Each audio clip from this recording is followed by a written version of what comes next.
नमः सिद्धेभ्यः।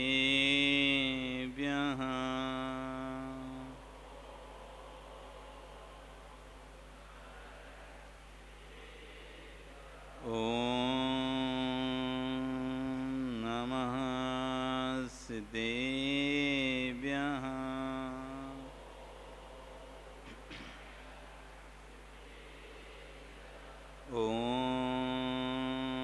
नमः सिद्धेभ्यः।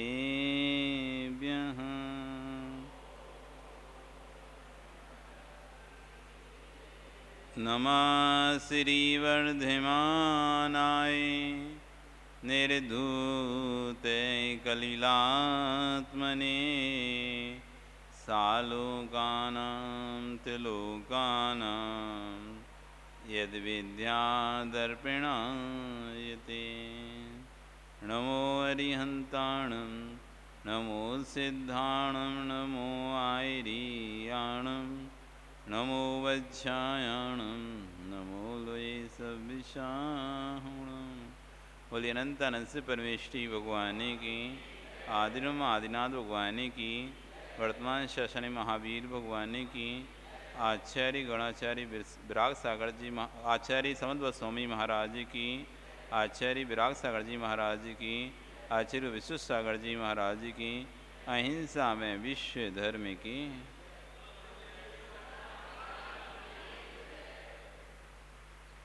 बंधु,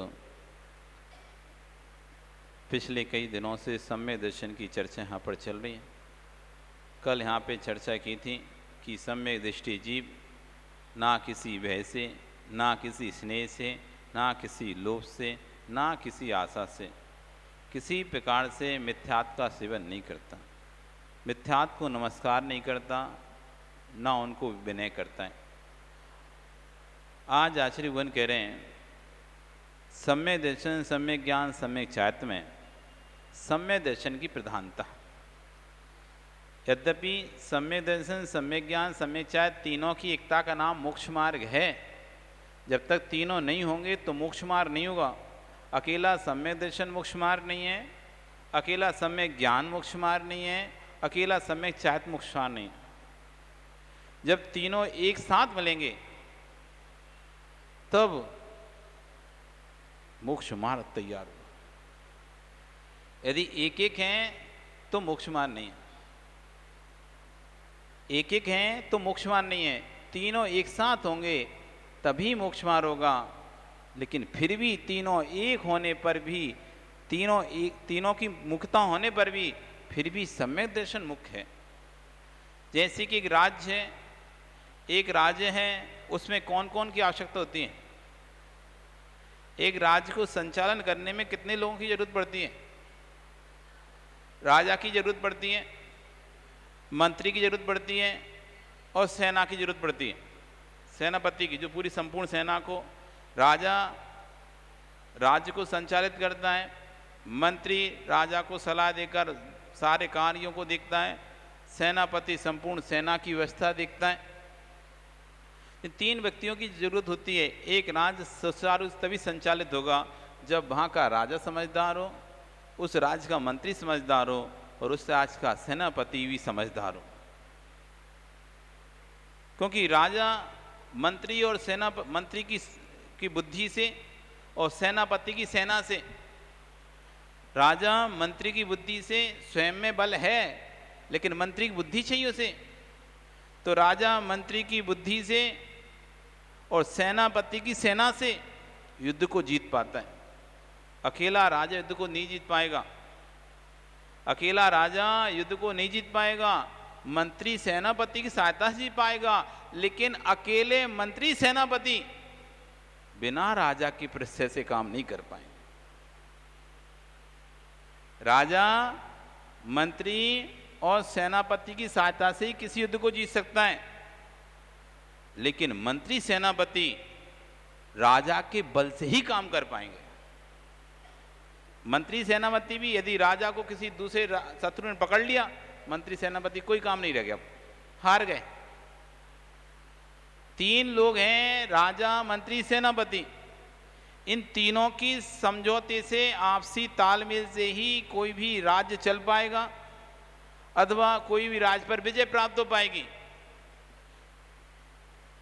लेकिन यदि राजा को अपने बस में कर लिया किसी ने, तो मंत्री सेनापति क्या कर पाएंगे? फिर मंत्री सेनापति क्या कर पाएंगे? फिर उनको भी उसके अधीन होना पड़ेगा। तीनों के बिना राज्य नहीं चल रहा, तब भी राजा का स्वतंत्र अस्तित्व है। राजा राज्य में बैठा है, लड़ाई मंत्री सेनापति कर रहे हैं युद्ध भूमि पर, तब भी मंत्री भी हार जाए, सेनापति भी हार जाए, तब भी राजा हारा हुआ नहीं कहलाता। तब भी किसी राज्य पर विजय नहीं कहलाती। वहां के मंत्री को भी पकड़ ले कोई, सेनापति को भी पकड़ ले, तब भी वो राज्य पर विजय नहीं कहलाती जब तक राजा को नहीं पकड़ा जाए। राजा जब तक बस में नहीं होगा तो राज्य बस में नहीं कहलाता। ऐसी सम्यक दर्शन राजा है, सम्यक ज्ञान मंत्री है, सम्यक चाहे सेनापति है। मंत्री का काम, राजा का काम मुख्य रहता है। राजा है तो मंत्री सेना, राज्य है, राजा है तो राज्य है, राज्य है तो मंत्री भी है, सेनापति भी है। राजा नहीं तो राज्य भी नहीं, और राज्य नहीं तो फिर काहे के मंत्री और कहां के सेनापति? फिर उस राज्य में कोई मंत्री की जरूरत नहीं है, सेनापति की जरूरत नहीं है। जब कोई राजा होगा तब तो कोई मंत्री की आवश्यकता पड़ेगी, तब कोई सेनापति की आवश्यकता है। ऐसी सम्यक दर्शन है तो फिर सम्यक ज्ञान की आवश्यकता पड़ती है। जैसे मंत्री उचित सलाह देता है राजा को, मंत्री उचित सलाह देता है राजा को कि ये करना चाहिए, ये नहीं करना चाहिए, ऐसे करना चाहिए, ऐसे नहीं करना चाहिए। ऐसी सम्यक दर्शन राजा है, सम्यक ज्ञान मंत्री है। सम्यक ज्ञान हमको बताता है हमारे हित का मार्ग कौन सा है, हित का मार्ग कौन सा है, क्या हमको करना चाहिए, क्या हमको नहीं करना चाहिए। जैसे एक राज्य में राजा को मंत्री सलाह देता है, ऐसे हमारे सम्यक दर्शन को सम्यक ज्ञान सलाह देता है, भैया ये हमारे लिए हे है, ये हमारे लिए उपादेय है, इसको ग्रहण करना है, इसको छोड़ना है। किससे पता चलता है?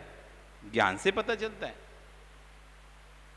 जब राजा मंत्री मिलकर पूरी मंत्रणा तैयार कर लेते हैं, पूरी रणनीति तैयार कर लेते हैं, तब सेनापतियों को बोलते हैं जाओ इस रणनीति के अनुसार कार्य करो। तो जब सम्यक दर्शन और सम्यक ज्ञान में निर्णय हो जाता है तो फिर आत्मा सम्यक चाहत को धारण करते हुए उस संयम के रास्ते पर चलना प्रारंभ कर देते हैं। जिस संयम के रास्ते पर अनेक दुर्धर मोह रूपी शत्रु खड़े हुए हैं, मोह रूपी योद्धा खड़े हुए हैं, जिस संयम का पथ अंधकार से भरा हुआ है, शत्रुओं से भरा हुआ है, ऐसे उस संयम के पथ पर राजा मंत्री अपने सेनापति के साथ मिलकर उस मोह रूपी शत्रु को हराकर मोक्ष रूपी स्थान को प्राप्त कर लेते हैं। तो जैसे एक राज्य में राजा मंत्री सेनापति का समान सहयोग होने पर भी फिर भी राजा मुख्य होता है, ऐसी मोक्ष मार्ग में सम्यक दर्शन, सम्यक ज्ञान, सम्यक चाह तीनों की जरूरत होने पर भी सम्यक दर्शन मुख्य है। इसी बात को आचार्य श्री भगवान आज यहाँ पर सम्यक दर्शन की प्रधानता कह रहे हैं। आप चारित्र धारण कर लो, आप उत्कृष्ट ज्ञान भी कर लो, लेकिन अंतरंग में श्रद्धा नहीं है तो ना तो ज्ञान कोई काम का है, ना कोई चारित्र कोई काम का है। आपकी तपस्या, आपका ज्ञान, आपके नियम, व्रत, संयम, शील जो भी है वे तभी कार्यकारी हैं जब सम्यक दर्शन है, क्योंकि सम्यक दर्शन राजा है। राजा के बिना मंत्री और सेनापति का जैसे कोई अस्तित्व नहीं होता है, राजा के बिना मंत्री सेनापति कोई अस्तित्व नहीं होता है, वैसे सम्यक दर्शन के बिना ज्ञान और चारित्र का कोई भी अस्तित्व नहीं है, किंचित मात्र भी अस्तित्व नहीं है। उसी बात को कह रहे हैं, दर्शन ज्ञान चारित्रात् साधिमान मुपास्नुते दर्शनम कर्ण धारंतन मोक्ष मार्ग पितक्षते। दर्शन ज्ञान चारित्रात्, दर्शन ज्ञान और चारित्र में साधिमान यानी उत्कृष्टतम कोई है, उपास्य प्राप्त होता है तो दर्शन प्राप्त होता है। दर्शन ज्ञान चारित्र में कोई यदि उत्कृष्ट है तो दर्शन है। दर्शनम कर्ण धारम तन, दर्शन कर्णधार है। संसार समुद्र है, नाव में आप बैठ चुके हैं, एक समुद्र में है, एक नदी को पार करना है, नाव में आप बैठ चुके हैं, लेकिन नाव को खेने वाला नहीं है। नाव में आप बैठ चुके हैं, नाव को खेने वाला नहीं है। आप कितने भी ज्ञानी हैं, बुद्धिमान हैं, सब कुछ हैं, और नाव भी आपके लिए पार कराने के लिए नाव भी रखी हुई है, लेकिन नाव को खेने वाला नहीं है। तो आप क्या उस नदी को पार कर पाओगे? क्या उस समुद्र को पार कर पाओगे? यदि खेने वाला नहीं है नाव को, तो आप उस नदी में समुद्र में डूबकर मर जाओगे, लेकिन नदी समुद्र को पार नहीं कर पाओगे। यदि किसी नदी को पार करना है, किसी समुद्र को पार करना है, तो उस खेवट को, यानी जो नाव है, उसको चलाने वाला होना चाहिए। यदि नाव को चलाने वाला अच्छा है, ज्ञानी है, विवेकी है, अभ्यासी है, तो किसी कैसे भी पानी के भाव में आपको निकाल के ले जाएगा। और यदि वो नाव को चलाने वाला यदि है ही नहीं, या तो और है तो अनाड़ी है, तो आपको डुबा देगा, आपको डुबा देगा। इसलिए यहां पर कह रहे हैं ज्ञान और चारित्र तो वैसी हैं जैसे एक नाव और उसमें बैठे वाले यात्री, लेकिन सम्यक दर्शन उस नाव को खेने वाला कर्णधार है, खेवटिया है। दर्शनन कर्ण धारन तन मोक्ष मार्ग प्रत्यक्ष से। इसलिए दर्शन को मोक्ष मार्ग में कहा गया, क्या कहा गया है? कर्णधार कहा गया। यदि कर्णधार नहीं है तो मोक्ष मार्ग को कोई भी आगे बढ़ा नहीं सकता है, कर्णधार की जरूरत है। इसलिए हमें सम्यक दर्शन की सबसे पहले जरूरत है। उपवास, व्रत, शील, संयम तो ठीक है, अपने स्थान पर वो आप कर ही रहे हो, लेकिन पहले ये खोजो मेरे अंदर सम्यक दर्शन है कि नहीं। पहले ये खोजो। ये नहीं खोजा और तुम व्रतों पर व्रत, नियम पर नियम लेते चले जा रहे हो और बड़े से बड़े व्रत बनाते चले जा रहे हो, करते भी चले जा रहे हो, तो कोई मतलब नहीं है। आप सबको बुला बुला के नाव में बिठालते जा रहे हो, आओ बैठो बैठो बैठो, आओ तुम भी नाव, लेकिन नाव चलाने वाले नहीं है। अब क्या करोगे तुम नाव में बिठाल के सबको? फोटो खिंचा के जाओ, फोटो खिंचा के जाओ। ऐसे यदि आपके पास सम्यक दर्शन नहीं है तो फोटो खिंच जाएगा बस आपका, कि बांस व्रत आदि आपने किए हैं, लेकिन वो आप मोक्ष मार्ग को प्राप्त नहीं कर पाओगे। कर्म का किंचित मात्र भी क्षय नहीं कर पाओगे। कर्म का 10 दिन भूखे भी रह जाओगे, 20 दिन 16 कारण के 16 उपवास भी कर लोगे, 1 महीने के कर लोगे, 6 महीने के कर लोगे। यदि आपके अंदर सम्यक दर्शन नहीं है तो आप बस फोटो खिंच जाएगा आपका, बाकी और कुछ नहीं होगा। इसलिए आचार्यगण मुख्यता से जोर दे रहे हैं सम्यक दर्शन पर। इस सम्यक दर्शन को प्राप्त करो, सच्ची आस्था, सच्ची श्रद्धा उसको प्रकट करो। फिर कोई भी कितना भी भय दे तब भी अपने पद से मत डिगो। कोई कितना भी स्नेह दे अपने पद से मत डिगो। कोई कितना भी लोभ दे अपने पद से मत डिगो। कोई कितनी भी आशाओं को आपको सामने दिखा दे कि ये इच्छा पूरी हो जाएगी यहाँ चले जाओ, ये इच्छा पूरी हो जाएगी वहाँ चले जाओ, नहीं। देवसास गुरु के चरणों को छोड़कर नहीं जाना। हम निसंतान होना पसंद करेंगे। आदमी संतान की प्राप्ति के लिए जगह जगह ठोकर ठोकर खाता है।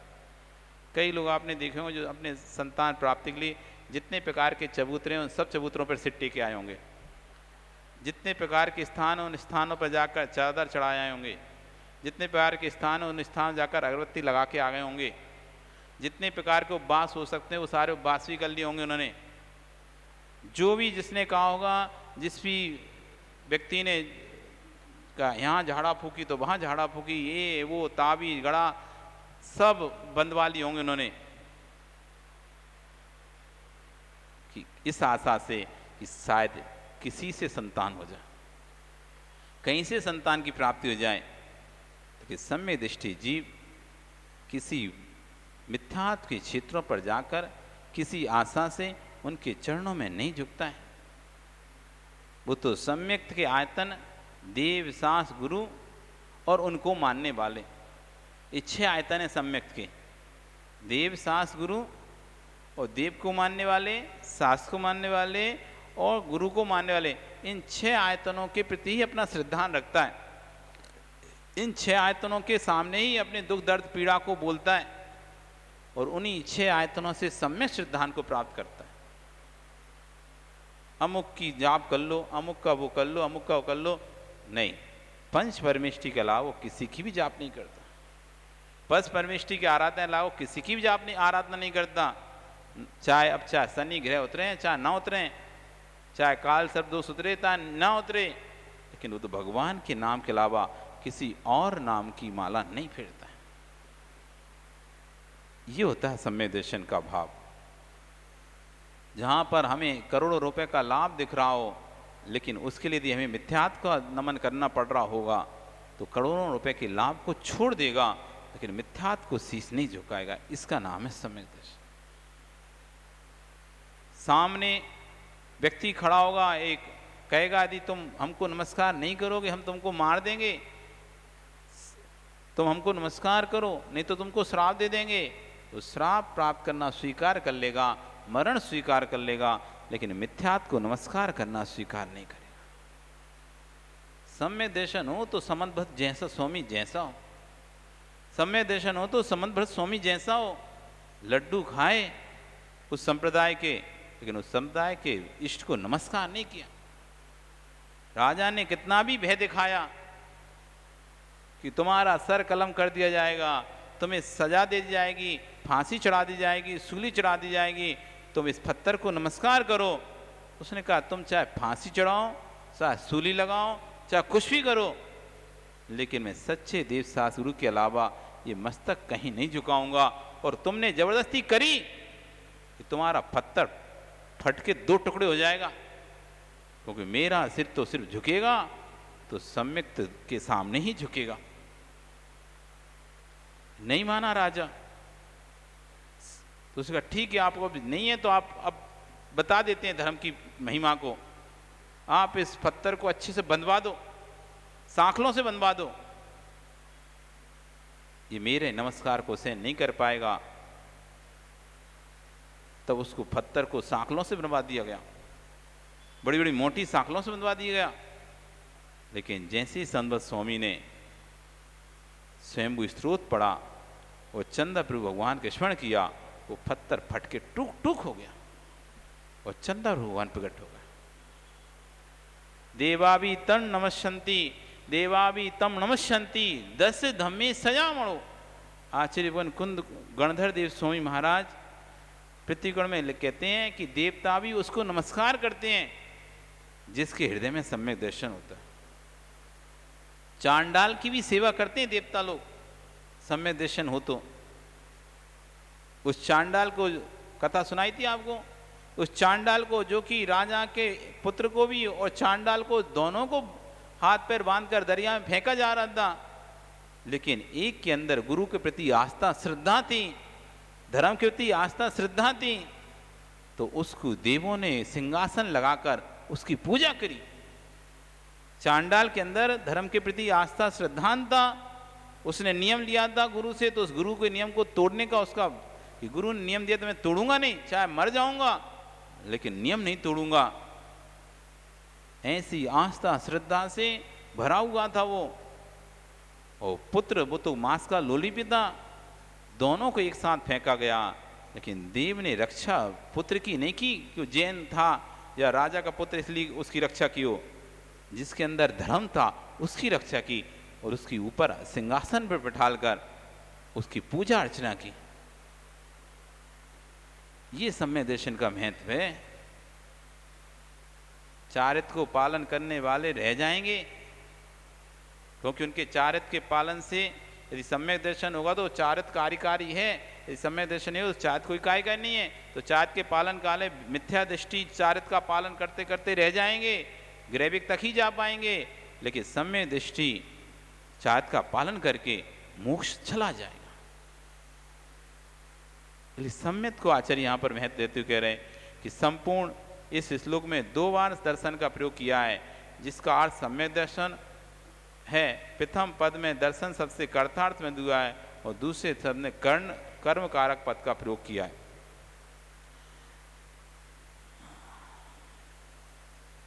जिसके द्वारा नौका चलाई जाती है उस लकड़ी को कर्ण कहते हैं।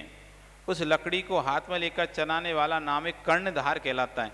जिसके द्वारा नौका चलाई जाती है उसे क्या कहते हैं? कर्ण कहते हैं। उस कर्ण को हाथ में लेकर चलाने वाला नाविक कर्णधार कहलाता है। यहाँ कर्णधार प्रयोग का दर्शन की विशेषता बताने के लिए कहा गया है। यहाँ कर्णधार किसकी विशेषता बताने के लिए? सम्यक दर्शन की विशेषता बताने के लिए प्रयोग किया गया है कि जैसे एक नाव में खेवटिया मुख होता है।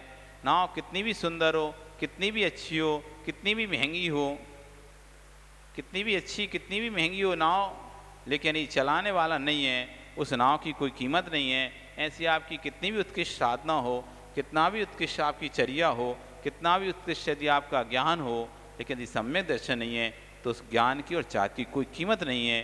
वो खेवटिया जैसे होने से नाव में कीमत बढ़ जाती है। खेवटिया होने से नाव का मूल्य बढ़ जाता है। खेवटिया के अनुभवी होने से लोगों का विश्वास उस नाव पर बढ़ जाता है। अनुभवी व्यक्ति होता है तो आपको ड्राइवर पर, अनुभवी ड्राइवर है तो आपको निश्चिंत होकर बैठते हो गाड़ी में, क्योंकि हमारी जो गाड़ी का स्टीयरिंग है किसके पास है? अनुभवी व्यक्ति के पास में। तो अनुभवी व्यक्ति हैं तो आप निश्चिंत अपने गंतव्य पर पहुंच जाते हो, नहीं तो आप कहीं भी गिरकर दुर्घटनाग्रस्त हो सकते हो। ऐसी जिसके पास सम्यक दर्शन है, दृढ़ सम्यक दर्शन है, उसका ज्ञान और चायत उसको मोक्ष मार्ग तक ले जाएगा, और सम्यक दर्शन नहीं है उसे संसार के समुद्र में ही डुबा देगा। इस तरह यहाँ पे आचार्यवन ने सम्यक दर्शन की मुख्यता को कहा। कल यहाँ पर कहेंगे सम्यक दर्शन मुख्य क्यों है, फिर से दोबारा बता रहे हैं, उसे कर्णधार क्यों कहा गया सम्यक दर्शन में। सबसे ज़्यादा जोर सम्यक दर्शन की गाथाओं पे दिया है। ज्ञान की तो 4-5 श्लोक ही दिए, लेकिन सम्यक दर्शन के 40 श्लोक दिए। सोचो 40 श्लोकों में सिर्फ ये बात कह रहे हैं सबसे पहले, क्योंकि मूल नहीं तो वस्तु नहीं, मूल नहीं तो वस्तु नहीं, मूल है तो वस्तु है, मूल है तो वस्तु है, मूल खत्म तो वस्तु भी खत्म। इसी बात को आगे कल और कहेंगे। आज आपका समय हो, कल फिर आओगे, पर्याय रही तो पुनः हम यहाँ पर चर्चा करेंगे। बोलिए भगवान महावीर स्वामी की।